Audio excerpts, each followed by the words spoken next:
Salam saudara-saudara, kita jumpa lagi saatnya menabur, mari kita berdoa. Ya Bapa Surgawi, berkati kami ketika kami mau membaca, merenungkan firman-Mu. Dengan kuasa Roh Kudus, bekali dan perlengkapi kami.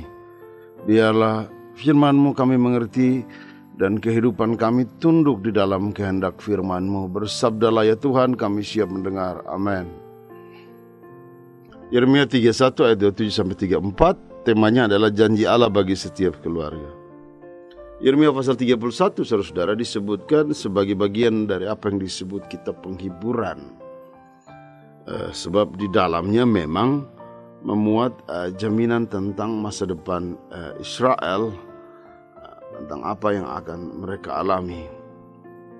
Memang kita kalau lihat nubuatan-nubuatan Yeremia, kita akan tahu bahwa nabi ini bermuat dengan sangat keras. Dia tidak pernah takut, apalagi dia tidak pernah menyembunyikan kebenaran untuk menentang kemunafikan agama, ketidakjujuran ekonomi, praktek penindasan yang dilakukan oleh para pemimpin Yehuda. Juga dia sangat marah terhadap ketidaksetiaan Israel. Tiba-tiba saja Yeremia bicara tentang masa depan Israel, tentang pemulihan yang akan terjadi, dan di balik kata-katanya yang keras tentang dosa-dosa Israel, dia memperkenalkan tentang masa depan, di mana masa depan itu adalah pembalikan luar biasa, karena Allah yang marah akan dosa-dosa mereka ternyata adalah Allah yang sama, yang juga akan mempersiapkan masa depan baru bagi mereka. Dengan demikian, rupanya ada kematangan spiritual yang dialami oleh sang nabi, sekaligus juga panggilan undangan bagi Israel agar mereka mengalami semacam kematangan spiritual untuk melihat Allah dengan maksud dan tujuan yang besar, yaitu untuk kebaikan Israel. Seringkali teguran-teguran itu membuat kita menjadikan orang lain sebagai musuh, atau visi-visi kebenaran, kritik-kritik itu menjadikan kita tidak peka dan tidak mau menerima. Tapi sebenarnya semua itu ada tujuan besar untuk pemulihan, untuk kebaikan bangsa Israel sendiri. Nah, hal ini menjadi tegas ketika Yeremia mengangkat konsep perjanjian baru. Satu konsep yang tiba-tiba merujuk pada model teologi baru, karena Israel itu sangat menjunjung tinggi Taurat, dan bagaimana Musa menjadi perantara yang memperkenalkan tentang Taurat. Ada hukum-hukum yang Tuhan mau ditulis di atas loh-loh batu. Sekarang saudara, Tuhan berkarya, Tuhan bergerak, Tuhan mau mengadakan perjanjian baru, di mana hukum-hukum dan Tauratnya ditulis di dalam batin manusia. Ada perubahan luar biasa. Jika dahulu perjanjian lama itu perantaranya adalah Musa dan ada wadah sebagai tempat untuk menulis, sekarang di perjanjian baru Allah menerima setiap pribadi, setiap hati, setiap batin memiliki peluang yang sama untuk berjumpa dengan Allah. Itulah model kasih setia Allah yang sangat luar biasa. Itu visi relasi batinia yang kuat, yang harusnya ditangkap oleh Israel di balik ajakan pemulihan yang Yeremia mau sampaikan. Nah, saudara-saudara, bisa saja apa yang disampaikan oleh Nabi Yeremia dianggap sebagai penghiburan atau sebuah basa-basi untuk pengalihan dari persoalan-persoalan yang sebenarnya terjadi. Tapi sebenarnya kalau dibaca dengan serius, bahwa Yeremia ingin mempertaruhkan sesuatu model teologi yang kuat, bahwa di tengah situasi yang paling sulit pun, lingkungan yang paling sulit, kasih setia Allah harusnya mendorong umat Israel untuk kuat tabah menjalani. Bahkan Yeremia sebenarnya tidak ada kepentingan pribadi atau hanya sekedar menyampaikan satu emosi pribadi atau ambisi pribadi tertentu. Kita mencatat bagaimana dia begitu menangis, dia meratapi luar biasa saat Babel menjara Yerusalem tahun 1856 sebelum Masehi. Itu berarti kepentingannya ialah supaya kamu Israel, kamu mengalami pertobatan hidup baru. Sehingga apa yang dikatakan Yeremia tentang pemulihan yang akan Allah sediakan itu harus ditanggapi dengan sangat serius, dan umat Israel harus benar-benar melihat bagaimana rancangan Tuhan, sehingga mereka tidak saja melihat Tuhan yang murka, tapi mereka juga melihat bahwa ternyata Tuhan itu penuh kasih. Nah, mari kita kaji teks kita, saudara-saudara. Kita lihat janji pemulihan yang ditekankan oleh Tuhan dalam teks kita. Sebenarnya menurut saya ada 3 janji pemulihan Tuhan. Yang pertama adalah pemulihan ekonomi. Israel dilimpahi dengan benih manusia dan benih hewan, ayat 27-28. Beberapa teolog PL sanksi dengan model pemulihan ekonomi seperti yang Yeremia maksudkan. Menurut mereka ini adalah visi yang terlalu rumit dan besar, sebab dilimpahi dengan benih itu sama dengan mengungkapkan satu kondisi, satu keadaan yang sangat sempurna. Lebih tepatnya ini adalah satu visi eskatologis. Jadi menurut mereka ini Yeremia sedang bicara tentang sesuatu yang akan datang. Kita menyebutnya sebagai satu kehidupan yang kekal. Diperkuat juga dengan yombo. Sesungguhnya waktunya akan tiba. Jadi yang dimaksud itu Yeremia bukan pemulihan bagi Israel sekarang, tapi nanti bagi ketika Tuhan datang, kata mereka. Meski kita semua mengaminkan bahwa kesempurnaan itu hanya sempurna saat adanya eskatologis, namun sebenarnya apa yang dikatakan Yeremia itu juga memiliki dimensi fakta, bahwa memang Israel akan dibuang ke Babel dan Tuhan akan memulihkan keadaan mereka.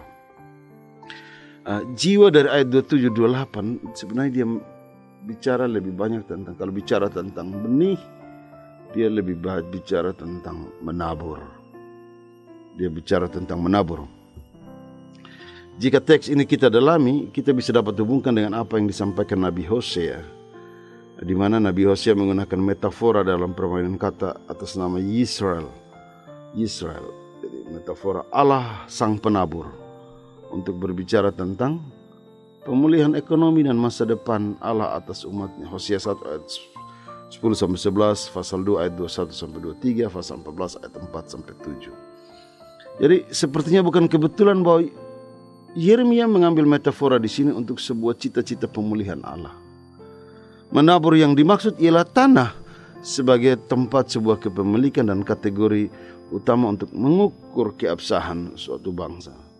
Nah, di sini metafora menabur berfungsi untuk menunjukkan masa depan di mana akan ada lagi stabilitas dalam hak kepemilikan tanah. Pemulihan ini menciptakan kestabilan Israel sebagai bangsa yang tidak didikte oleh bangsa lain. Tidak ada penindasan, umat beroleh hak sebagai bangsa yang merdeka, sehingga dengan kebebasan itu mereka bisa mengupayakan kehidupan dan pulih lebih cepat. Jadi Nabi menunjukkan pembalikan luar biasa. Dengan kestabilan ekonomi itu, umat leluasa membangun dan menata kehidupannya. Pemimpin-pemimpinnya tidak serakah. Mereka menabur tepat pada waktunya. Mereka memiliki tanah sesuai dengan porsinya masing-masing. Tuhan menyediakan masa depan yang baru bagi Israel. Kemudian kita juga lihat ada pemulihan ekonomi. Pada waktu itu orang tidak akan berkata lagi, ayah-ayah makan buah mentah dan gigi anak-anaknya menjadi ngilu, ayat 29-30. Ini adalah sebenarnya sebuah pepatah. Yeremia mengamati dari sudut pandang yang berbeda, bahwa dosa-dosa ayah biasanya ditanggungkan atas anak-anaknya. Keluaran 20 ayat 5, Ulangan 5 ayat 9. Ini bukan rumusan hukum, tetapi pengamatan tentang transformasi spiritual yang kuat. Kita ingat juga bahwa Nabi Yeremia memproklamasikan kehancuran bangsa karena dosa para leluhur, penolakan orang-orang selama beberapa generasi untuk benar-benar bertobat dan kembali kepada Tuhan. Dia bahkan sudah menyimpulkan bahwa orang-orang yang melakukan dosa, terbiasa dengan dosa, mereka tidak akan pernah berubah dan mereka juga tidak akan dapat berubah. Yeremia 13 ayat 23. Namun sekarang dengan kedewasaan spiritual visi Allah yang penuh kasih, Yeremia mematahkan pepatah itu. Bahkan bisa jadi Tuhan menuntunnya melihat sesuatu yang baru di balik kata-katanya yang keras terhadap Israel. Bandingkan Yeskiel 18 ayat 1-32. Apa yang dikatakan Yeremia bukanlah untuk mendefinisikan dosa. Dia tidak bicara tentang satu rumusan dosa, tetapi dia bicara tentang sesuatu yang sangat sederhana, bahwa tentang masa depan itu akan menjadi sesuatu yang berbeda. Ada kutukan dosa yang dipatahkan oleh Tuhan sendiri. Kamu adalah bangsa yang berdosa, tetapi Tuhan mematahkan kuk dosa itu. Kebaruan apapun yang manusia lakukan sebenarnya akan menuntun manusia pada pengasingan. Sebab manusia tidak bisa menyelamatkan dirinya sendiri. Karena itu Tuhan berbicara lewat Nabi Yeremia bahwa dosa orang tua tidak akan lagi ditanggung oleh anak-anak. Luar biasa, saudara. Tuhan mau sendiri mematahkan kuk dosa itu supaya apa? Lahir generasi-generasi baru yang mau untuk tunduk pada Tuhan dan pada sisi yang lain. Tuhan mau melepas beban-beban masa lalu. Saudara tahu bahwa persoalan kehidupan suatu bangsa karena sejarah kelam masa lalu yang begitu kuat menekan mereka. Para pemimpin-pemimpin saling curiga, partai politik bisa terpecah-pecah karena beban-beban masa lalu yang kuat. Sekarang Tuhan mau menyiapkan satu generasi yang mereka mengalami kematangan spiritual. Tuhan melupakan dosa mereka, tapi Tuhan juga menyiapkan satu generasi yang tidak lagi terikat pada beban masa lalu, supaya Israel bersama dengan generasi baru siap untuk menyongsong kehidupan baru, melepas beban masa lalu untuk kehidupan yang lebih baik. Hal ketiga, janji pemulihan itu soal pemulihan. Menurut saya itu ada kaitan dengan pemulihan moral. Allah akan membangun suatu perjanjian baru, ayat 31-34. Saudara lihat, saudara, pengampunan dari Tuhan yang sangat tegas disampaikan oleh Yeremia akan berdampak bahwa orang akan makin mengenal Tuhan. Kalau orang tahu, mengenal, kata tahu dalam bahasa Ibrani sebenarnya mewakili jauh lebih banyak daripada pengetahuan intelektual atau faktual. Dia bicara tentang keintiman. Bahkan dia masuk sampai pada motivasi. Ya, sebelum melakukan sesuatu, orang Ibrani ketika bicara tentang tahu intim dengan Tuhan itu menyangkut dengan semua, dimulai dari sebelum apa yang dia lakukan dan apa yang dilakukan. Motivasinya juga bersih. Ada keintiman. Keintiman jenis ini digunakan juga untuk hubungan kekudusan, kedekatan antara suami istri, misalnya Kejadian pasal 4 ayat 1. Nah, mengapa saya bilang ada pemulihan moral?